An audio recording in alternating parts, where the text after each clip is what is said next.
அஸ்ஸலாமு அலைக்கும் வரஹ்மத்துல்லாஹி வபரகாத்துஹு.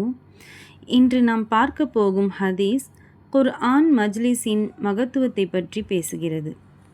ஹஸ்ரத் அபு ஹுரைரா ரதியல்லாஹு அன்ஹு அவர்கள் அறிவிக்கிறார்கள், ஒரு கூட்டத்தினர் அல்லாஹ்வின் இல்லங்களில் ஓர் இல்லத்தில் ஒன்று கூடி அல்லாஹ்வின் வேதத்தை ஓதி அதனை ஒருவருக்கொருவர் போதனை செய்து கொள்வார்களானால் அவர்களின் மீது சகீனத் எனும் அமைதி இறங்குகிறது.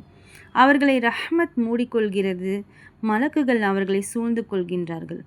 அல்லாஹு தாலா தன்னிடத்தில் உள்ள வானவர்களிடத்தில் இவர்களை பற்றி பெருமை பாராட்டி கூறுகின்றான் என்று நபி ஸல்லல்லாஹு அலைஹி வஸல்லம் அவர்கள் கூறுகின்றார்கள்.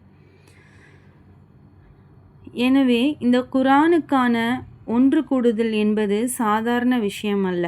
அல்லாஹ்வின் வேதமான திரு குர்ஆனை ஓதவும் கற்றுக்கொள்ளவும் கூடும் ஒவ்வொரு மஜ்லிஸும் அல்லாஹ்விற்கு மிகவும் பிரியமானதாக இருக்கிறது.